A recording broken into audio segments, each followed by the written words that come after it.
o presidente russo Vladimir Putin, olha lá, olha a escalada militar. Está me lembrando aquela ascensão militar dos países europeus às vésperas da Primeira Guerra Mundial, no início do século passado, como estamos no início deste século.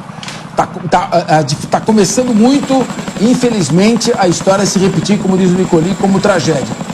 O presidente russo Vladimir Putin anunciou que vai enviar caças armados com mísseis hipersônicos. Um parênteses, a Rússia nunca esteve tão forte militarmente como nesse momento, para patrulhar o mar Mediterrâneo. A medida é uma resposta aos Estados Unidos pelo envio de porta-aviões para Israel. O correspondente Luca Bassani traz os detalhes. Oi, Luca. Luca está aí na Alemanha, né, Luca? No mundo inteiro, o Linha de Frente está aqui trazendo informações. O Luca, que também é comentarista estratégico e geopolítico. Obrigado, Luca. O que você tem para nós aí?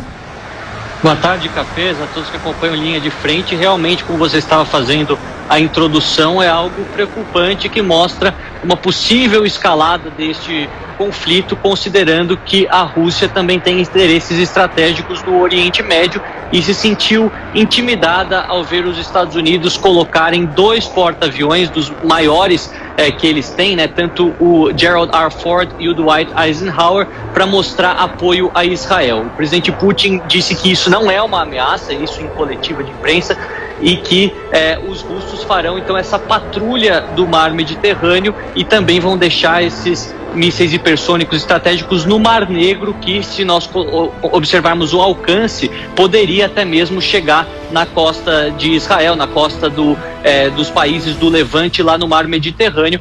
E a gente vê que muito tem se falado sobre o papel da Rússia nesse momento, que é uma das maiores beneficiadas deste conflito no Oriente Médio, já que os holofotes, os olhares do mundo, que antes estavam na Ucrânia, agora se voltam para Israel, para a faixa de Gaza, e acabam se esquecendo um pouco desse conflito que já está há mais de 1 ano e meio acontecendo no leste europeu. Ao mesmo tempo, os russos procuram fazer avanços, sim, na região do Donbás, inclusive batalhas acontecendo na região de Kherson, parte dela que foi reconquistada pelos ucranianos, isso ainda no final de 2022, e a gente vê que o presidente Putin não vai parar com seus esforços militares. Ele também foi muito enfático ao criticar os Estados Unidos, dizendo que este problema que aconteceu em Israel, o ataque terrorista do Hamas e depois a resposta militar de Israel, ela mostra o fracasso da política externa americana no Oriente Médio, que não conseguiu a longo prazo causar paz e tentou monopolizar os tratados de paz ao longo dos últimos 50 anos, algo que não foi bem sucedido na visão do presidente Putin. Essas declarações acontecem ao mesmo tempo em que a Rússia se aproxima cada vez mais da China, lembrando que Putin esteve em Pequim essa semana em um dos encontros com mais de 20 chefes de Estado, nesta iniciativa da nova Rota da Seda, liderada por Xi Jinping, e por lá pudemos ver também esses laços de amizade, não só da Rússia e da China, mas de outros países da Ásia Central, o Uzbequistão, próprios países africanos também presentes, o que a gente vê que pode mostrar uma mudança do eixo, né, que antes estava focado no Atlântico, no Ocidente, agora se voltando para o Oriente, para a China, que vai ser também uma das potências militares durante as próximas décadas. Luca Bassani, eu vou pedir licença ao jornalista Luca Bassani e perguntar ao comentarista Luca Bassani. Pediria a você que fosse sintético, que nós estamos com o tempo aqui, o programa acabando, mas essa frota naval deslocada pelo Joe Biden dos Estados Unidos não é para bombardear o Líbano nem a faixa de Gaza. É possível que os russos estejam vendo essa aproximação dessa frota naval como um pretexto para esquentar ainda mais essa guerra por procuração? Existe o risco dessa guerra por procuração se transformar num conflito direto? Sua opinião? Todos esperam que não, mas acreditam que esses porta-aviões americanos que foram trazidos para Israel é para dissuadir não o Líbano ou o Hezbollah ou até mesmo o Hamas, que são pequenos até mesmo comparado com Israel, mas dissuadir o Irã.